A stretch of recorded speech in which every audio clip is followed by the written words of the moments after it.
Ladies and gentlemen, once more, welcome.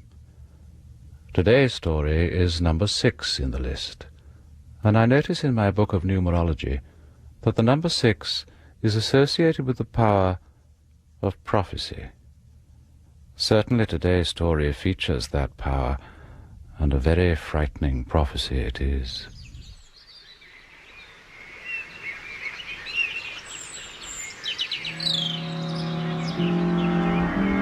In a small churchyard beneath a perfect summer sky, 2 people look down into an open grave, 6 feet deep. One of them is crying, the other is beyond tears. This is the story of the one they mourn.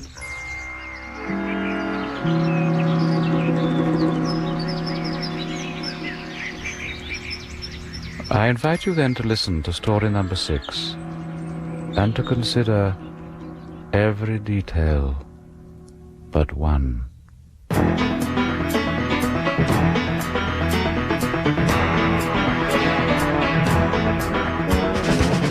You're listening to Chatline with me, Hazel Brown. And today's expert in the studio, Jonathan Weiss. Hello. He'll be talking to us about the paranormal, psychic phenomena, ghosties and ghoulies and things that go... Work? Oh, sorry, kiddo. Shouldn't be teaching you to swear. Well, not yet, at any rate. Oh, we're home, Baz. Home again, jiggity jig. Kettle first or messages? Righty-ho. Messages. Kettle. Hello, Jenny. Don't get excited. It's only Leslie. Just rang to remind you about lunch tomorrow. 1:30, usual place, okay? See you. Bye, Baz. Hey, Jen, I bet he's a girl. Jennifer, this is your mother, and... I hate this infernal contraption. I'm calling to remind you to watch that Esther Ranson program tomorrow on BBC One. She's been through it herself, so she knows what she's talking about. Yes, Mother. Good stuff, Mother. I hope you're getting plenty of rest. Basil needs sleep. Goodbye for now, dear. Oh, your father sends his love. Okay, Mother, what have you forgotten? Oh, come on, Mum. There's always something. Beef tea, eating for 2. Don't go out when there's a full moon. Oh, wonderful. It's an event, Baz. Our first heavy breather. Listen, freak, you can moan as long as you like. See if we care. Come on, Baz, it's tea time.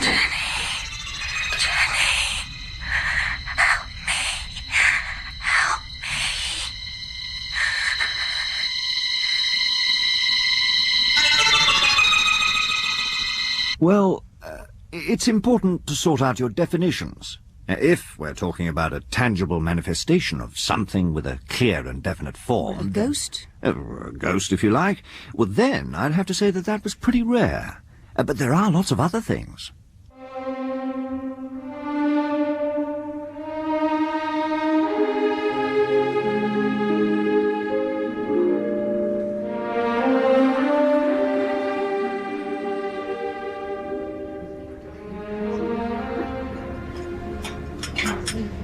So, was it a hell of a shock? No, not really.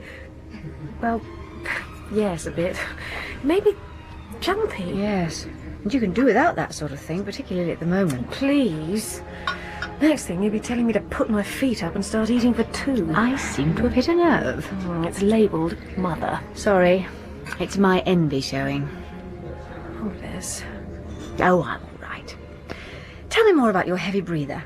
Well, he wasn't really. More a hoarse whisperer. And come to think of it, I'm not even sure it was a he. God save us, whatever happened to sisterly solidarity? Leslie, I think I preferred your wise old motherly advice act. Sorry, but listen, seriously. Seriously, though, folks. Listen, sometimes that sort of thing can hit you harder than you know. Well, delayed shock, you'd be surprised. Look, I'm okay. And it's never going to happen again. I could quote you literally hundreds of cases of telepathy, divination, distant viewing, that sort of thing. Okay, thank you, Jonathan. We're covering everything from premonitions to poltergeist today, so whether you're a believer or a skeptic, keep listening. I got plenty of nothing. No offence, Baz. Kettle or... Oh, no messages. What did I tell you, Leslie? Good. Hello, this is Jenny Waterman. I can't come to the phone. Come on. But please record a message after the tone. And thanks for calling. Oh, come on. Jen, don't get excited. It's only Leslie. Just wanted to say I'll bet you my entire collection of Lady Penelope comics that your whispering wonder person hasn't rung again. Am I right or am I right? Hello, Les. Jenny, you're a fraud. You were there all the time. No, I'm not. This is just a cardboard replica. Goon show references. Now who's showing their age? How are you, the two of you? We're fine. Mind you, one of us nearly jumped out of... Jen? Jenny, you there? Who's there? What? You got a crossed line? Les, can't you hear it? Jenny, what's wrong? But can't you? I can't hear anything. Not a thing. No! What can you hear? Is it him again? He knows my name. Les, he knows who I am. Leslie! I'm here, but I can't hear anyone, Jenny. Are they still there? What do you mean, help you? Who are you? Yes, still there. Right. Now listen to me, whoever you are. If you are not off this line in 10 seconds dead, I'll have the law onto you faster than you can say Cagney and lazy. Have you got that, you bastard? Go away, leave me alone. Jenny, hang up. Hang up. He's gone.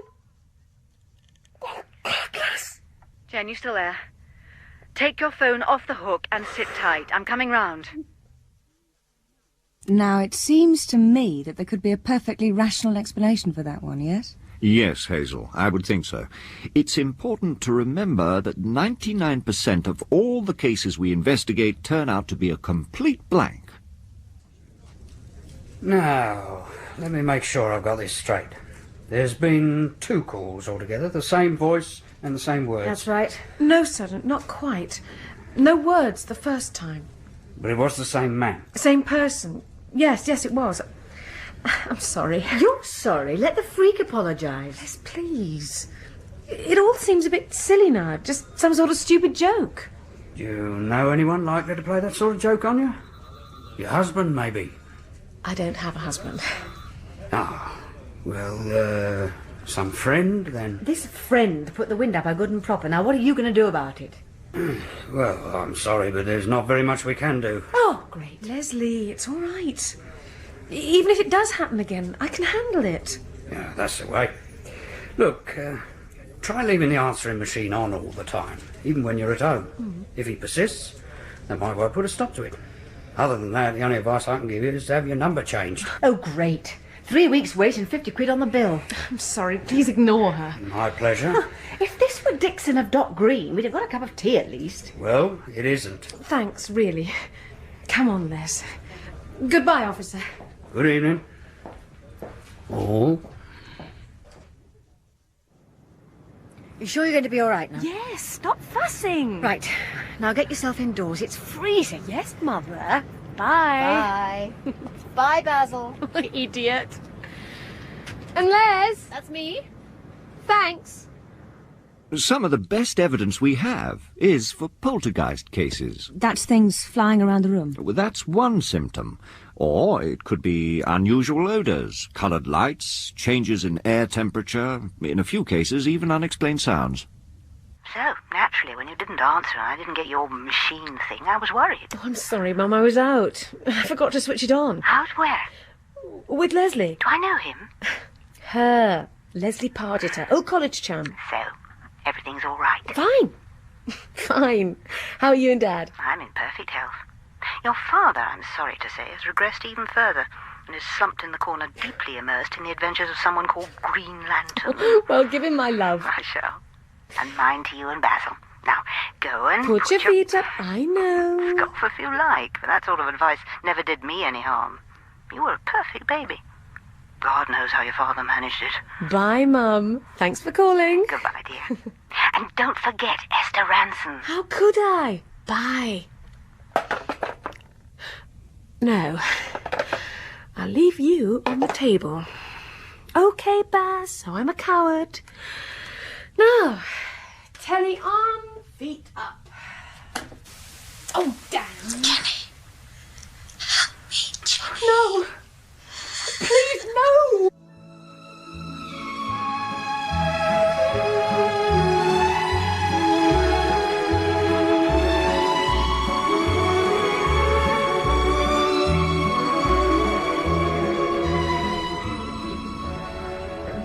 Am I going mad, Les? No, of course not. Hear that, Baz? We're not off to Mother Care for a maternity straitjacket after all. If I'm not going mad, then what the hell's happening to me? Simple. Simple? Simple. You've had a couple of damn stupid phone calls from some idiot man with the intellectual capacity of a washing machine, and you quite naturally got upset. Then you fell asleep in front of the telly, and your subconscious did the rest. You're saying I dreamt it? Got it in one. No. Yes, of course, yes. Has it happened again? No. Not yet. Jenny. No, it hasn't. And it won't. Not if you tell yourself that everything's fine. That's so glib, Les. Yeah, I know I'm lousy at giving advice. I think you're very good. Well, while you're in this mood, here's some more. When you get home tonight, do the both of you a favour and get some decent sleep. Go straight to bed. Give Crossroads a miss for once. God, you're a hard woman. Right. We will. I could quote you several cases where people have seen an individual when he or she was actually miles away. Quite often, a distant person gives, or tries to give, some kind of important information, sometimes a warning. If some kind of disaster? It's been known, but sometimes the message is a more personal one. This sort of experience usually happens between people who are linked in some way. Twins, say. You know, kiddo, I think you should go on a diet. Oh.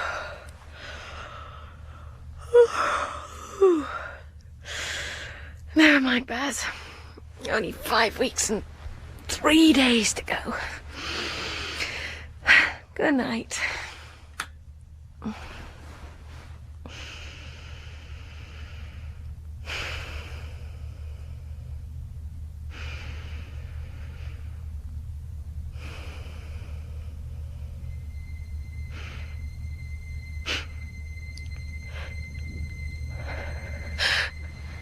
Who's there?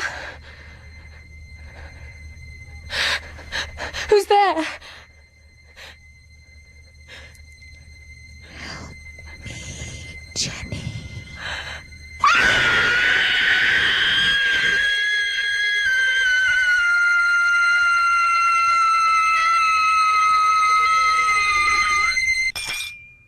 Drink this. Careful, it's hot. Thanks. All right? No. Thanks for coming. Forget it. Come on, let's get you back to bed. No. What? I'm not going back in that room. Jen, it was a dream, that's all. The old subconscious. I was awake. I heard that voice. Jenny, now be reasonable. A heavy breather I can understand. A crossed line, fine. Okay, it happens all the time. But a nighttime visitor who calls your name and then vanishes when you put the light on... It was a dream. Why won't you believe me? I'm telling the truth. Oh, shh. All right. You've had a hell of a shock. Come on. It's all right. Shh. Come on. You're coming home with me. When someone has a psychic or paranormal experience, it often affects them very deeply. Their whole picture of the world is suddenly turned completely upside down. Now, coming to terms with that is frequently more traumatic than the experience itself. Do people come to terms with it? Some do. Others refuse to recognize the nature of the experience in the first place. As a defence mechanism? Or out of simple ignorance. They just don't realize what's happening to them. She's asleep. Oh, at last. Did you take the pills? No. I knew she wouldn't. Well, she should have done. She was in a hell of a state. Does that to you? I'm told. Oh, come on, love. I'm sorry. What for? Oh, everything. I really thought I'd come to terms with it, you know. I know. Me too.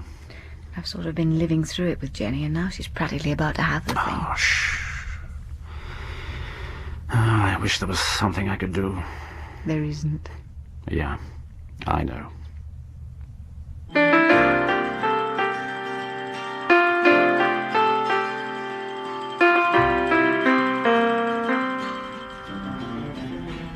I'm so sorry, Tim. Will you please stop saying that? Bully, let her apologise if she wants to. Go right ahead and apologise, Jenny. Don't mind me. I'm only the man of the house. How did you sleep? All right, I think. No more problems? Oh, will you listen to Mr. Tack? It's okay, Les. No, Tim. No problems. And everything's all right? Baz? Oh, yes. Alive and well and kicking me to death. Sorry, Jonathan, I don't really understand about the time difference thing. It's quite straightforward. There's a theory that when you see a ghost, you're actually seeing someone who was there in the past. And the same thing may well be true for other phenomena. It's like a sort of occult recorded replay. So, what's the verdict? Mother and offspring doing fine. Great, I knew it. X-ray vision now, is it? Absolutely. I also leap tall buildings at a single bound. Excuse me while I slip into this telephone box. Idiot. Let's go and have some lunch. But that's even harder to accept. And funny, isn't it? That a subject which is itself more or less incredible should have some aspects which are tougher to take than others. But it's true. It's not even all that rare. And the concept of a fate or destiny that's mapped out for you, whatever you try to do to change it, is something you find in the myths and legends of every race on Earth.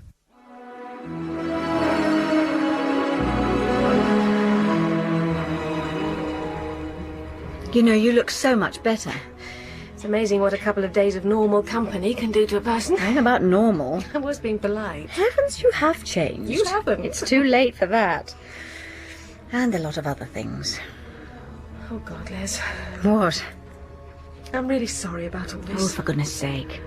The way I've been pushing myself down your throat. Rubbish. It's not rubbish. I know how much having a family means to you and Tim. So, whammo, there I go with all the tact of an expectant elephant taking over your lives day and night. Shut up, idiot. I'm glad we were there to help. So am I. Or rather, so are we. Aren't we, Baz? It's great the way you talk to him all the time. Any day now he'll surprise you and answer back. Jen? Jen, what on earth's the matter? Jenny! Drive me home! I've got to get home! I am not leaving you alone. Oh, yes, you are. You must. Just tell me what's happening. What's the matter with you? I'm sorry. I know I've not exactly been myself lately, and I'm grateful for everything you've done, but please, I know what I'm doing, and I know what I want. I want to be left here on my own, please. Just a couple of days Will you please get out? If anything should happen to you... Go! You can always ring if you... Just go, for God's sake. I don't want you here. Okay, Jenny. Bye.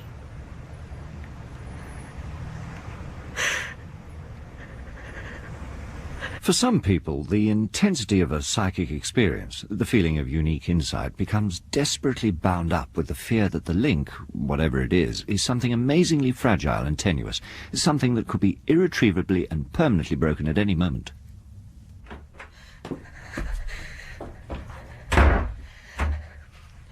Talk to me.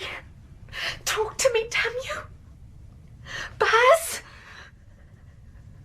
The phone. Oh, come on. I don't know what you need. You can use the TV, like you did before. Look, I'm switching it on. There. Like before.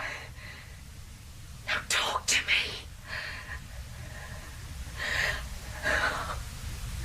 What do you want? Does it have to be dark? Like this? Is that it? Shall I shut my eyes? What? Oh, talk to me! Jenny. Yes. Yes, I'm here. I can hear you. Help me. How? Tell me. How?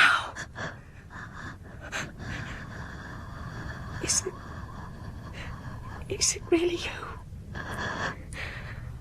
Are you my baby? Yes. What? I can't hear you. Yes. Yes, go on. Dying. Oh, no. Dying. You said I could help. You said so. What can I do? Oh, tell me. Too late.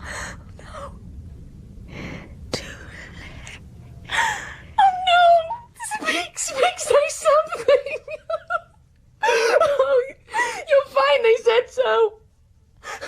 It's my fault. My fault. Oh, please say something.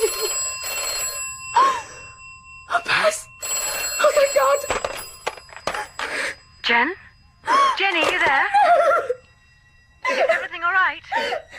Jenny! He's dead. My baby's dead. I killed him.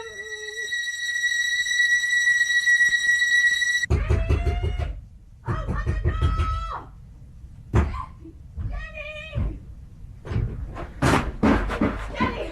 Where are you?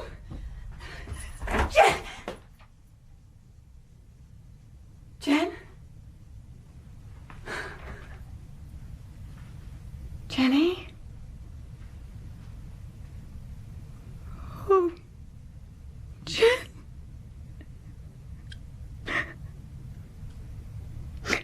Have we got time for one last case? Yes, I think so. Well, it's an interesting one, I think, and it sums up some of the things we've been talking about. NASA, the space people in America, had a series of phone calls from a woman who warned them that their next space shuttle flight was going to crash, and everyone on board was going to be killed. She'd seen it in a vision. My God. Is she going to die? There's no way to think this. Please, I want to know. It's likely. She's lost a hell of a lot of blood. We get people sometimes, they slash the wrists or whatever. But you can tell somehow they didn't really mean it. She meant it. What about the baby? Well, with the gear we've got in here, I can't tell for sure, but they'll be there in a couple of minutes. Never mind. NASA get a lot of crank calls, of course, but something about this woman stopped them from just dismissing her out of hand. She told them technical details that an ordinary member of the public shouldn't have known. Dr. Evans to room 307, please. Dr. Evans to room 307, please. Darling, Hello. the traffic was appalling. What's happening? How is she? Jenny's dead. Oh, God. Are you all right? They're trying to save the baby. Do they think they can? They're trying. Oh, Tim, it's all my fault. What the hell do you mean? I should have realised the state she was in. I shouldn't have left her on her own. Leslie, listen to me. It isn't your fault. You can't blame yourself. Do you hear me? Mrs. Pargeter, is this your husband? Yes, hello. How is he, the baby? She, Mrs. Pargeter. What? The little girl. We've got her in an incubator, of course, but all the signs are that she's going to be fine.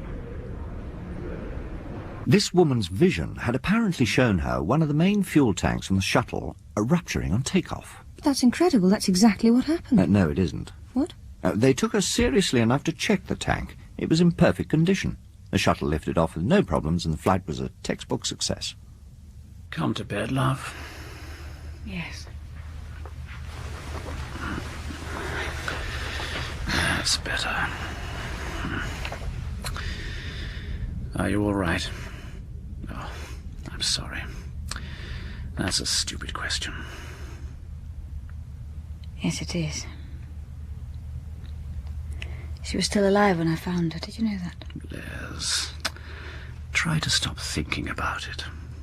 I hope the baby's all right. Yeah. I've been thinking Yes? about... Well, we've never really talked about adopting. No. Perhaps we should. Adopt? Talk about it at least. We ought to find out about the requirements. Do you think... No. What? We'll talk about it in the morning. Jenny's baby? In the morning. Right.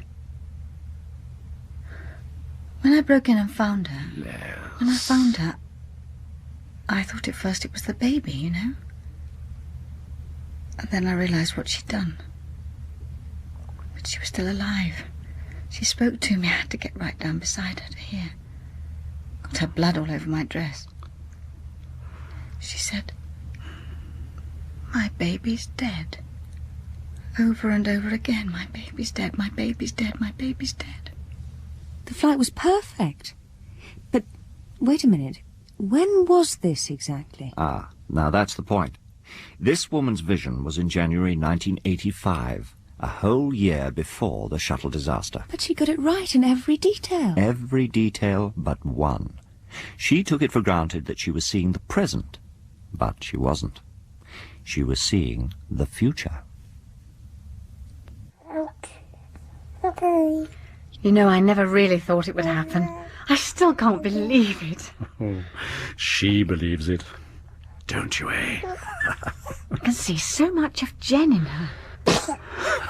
Oh, she's beautiful. She certainly is. She's everything we've always wanted. She's a beautiful, healthy baby.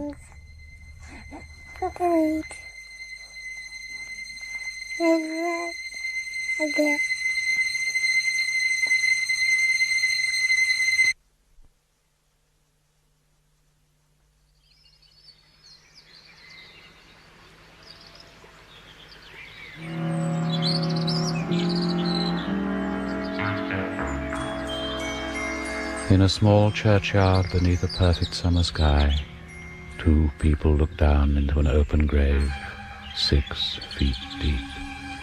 One of them is crying, the other is beyond tears, and the coffin is very, very small.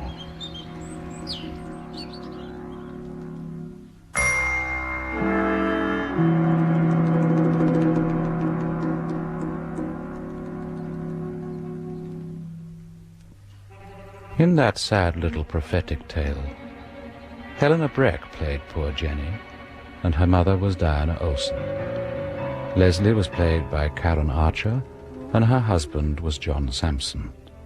The ambulance man was Anthony Jackson. Victoria Carling was the radio presenter, Paul Gregory the man being interviewed, and Brian Hewlitt was the policeman. Every detail but one was written by Bert and directed by Jerry Jones.